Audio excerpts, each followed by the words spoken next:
Ave Maria, gratia plena, Dominus tecum.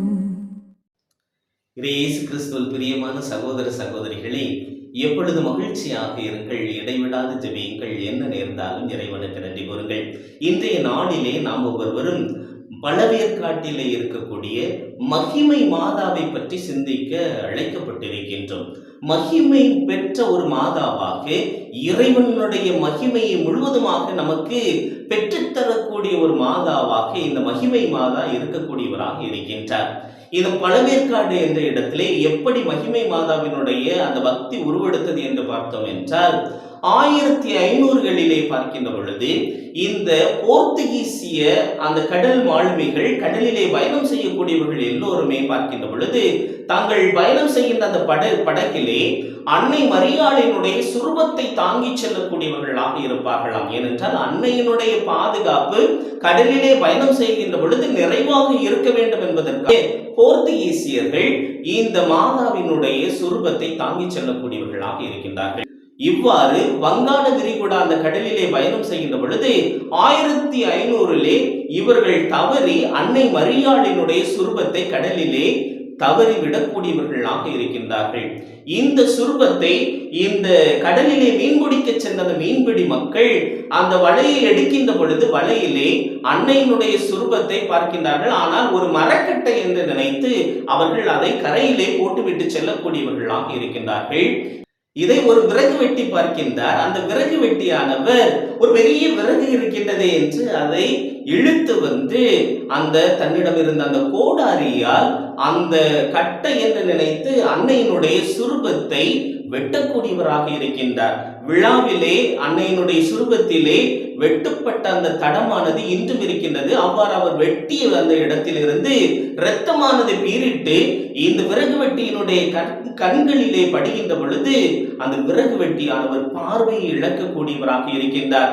உடனே அந்த இடத்திற்கு அந்த விறகு வெட்டியினுடைய மனைவியானவர் வருகின்றார். வந்த அந்த மனைவியானவர் தன்னுடைய கணவரானவர் குருடாக மாறி இருப்பதையும் அன்னையினுடைய அந்த சுரூபத்திலிருந்து இரத்தமானது பீரிட்டு வருவதையும் பார்த்து அந்த இரத்தத்தை எடுத்து மீண்டும் அந்த கண் பார்வை இழந்த தன்னுடைய கணவரினுடைய கண்களிலே வைக்கின்ற பொழுது, ஜெபித்து விட்டு வைக்கின்ற பொழுது அந்த கணவரானவர் மீண்டும் பார்வை பெற்றதாக கூறப்படுகின்றது. உடனே அந்த மக்கள் அனைவரும் இணைந்து இந்த ஒரு சிறிய குடிசையிலே இந்த மகிமை மாதாவினுடைய சுரூபத்தை கொண்டு வைத்து அந்த இடத்திலே ஜெபிக்கக்கூடியவர்களாக இருக்கின்றார்கள். 1515ஆம் ஆண்டு போர்த்துகீசியர்கள் இந்த வழியாக வருகின்ற பொழுது, கடல் வழியாக வந்து இந்த குறிப்பிட்ட பழவேற்காடு என்ற இடத்தில் வருகின்ற பொழுது அவர்களுக்கு ஒரே ஆச்சரியம். அன்னை மரியாளினுடைய சுரூபத்தை அந்த இடத்திலே மக்கள் வழிபட்டுக் கொண்டிருப்பதை பார்த்து மிகவும் மகிழ்ச்சி அடைந்த அந்த இடத்திலே வந்து ஜெபிக்கின்றார்கள். ஜெபித்துவிட்டு அன்னைக்கு ஒரு சிறிய சிற்றாலயத்தை எழுப்பக்கூடியவர்களாக இருக்கின்றார்கள். அதன் பின்பு பார்க்கின்ற பொழுது போர்த்துகீசியர்களுடைய காலம் முடிந்து டச்சு அந்த கடல் மாலுமிகள், டச்சு மக்கள் அந்த இடத்தை அடைந்து அவர்கள் இந்த அன்னையை போற்றி புகழக்கூடியவர்களாக இருந்தார்கள். இந்த அன்னையினுடைய பாதத்திலே தான் தங்களை முழுவதுமாக அர்ப்பணிக்கக்கூடியவர்களாகவும் இருக்கக்கூடியவர்களாகவும் இருந்திருக்கின்றார்கள். அன்பிற்குரியவர்களே, இந்த மகிமை மாதாவை சந்தோஷ மாதா என்றும் கூட போர்த்துகீசியர்கள் அழைத்திருக்கின்றார்கள். அதன் பின்பு 1942ஆம் ஆண்டு மரண தண்டனைக்காக 4 குற்றவாளிகள் தீர்ப்பிடப்படக்கூடியவர்களாக இருக்கின்றார்கள். மரண தண்டனை தீர்ப்பு பெற்ற இந்த 4 நபர்களையும் அன்னையிடம் அன்றாடுகின்றார்கள். இந்த மகிமை மாதா எங்களை காக்க வேண்டும், இந்த மரண தண்டனையிலிருந்து எங்களை மீட்க வேண்டும் என்று மன்றாடுகின்ற பொழுது இந்த அன்னையினுடைய மகிமை அன்னையினுடைய பரிந்துரையின் காரணமாக 1942ஆம் ஆண்டு இந்த 4 மரண தண்டனை கைதிகளும் விடுதலை பெறக்கூடியவர்களாக இருக்கின்றார்கள்.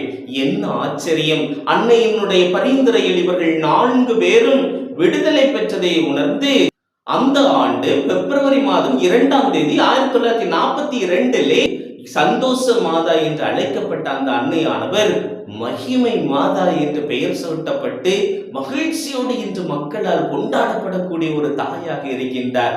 இந்த ஒரு மகிமை மாதாவினுடைய அருள் துணையை நாடுகின்ற பொழுது, அவருடைய பரிந்துரையை நாடுகின்ற பொழுது, நாம் ஒவ்வொருவரும் கூட இறைவனுடைய ஆசிரையும் அருளையும் நிறைவாக பெறுவோம் என்பதிலே ஐயம் எதுவும் இல்லை. ஆகவே அந்த அன்னையினுடைய அருளை, அவருடைய பரிந்துரையை நிறைவாக நாடுவோம். இறைவன் நம்மை நிறைவாக ஆசீர்வதிக்கட்டும்.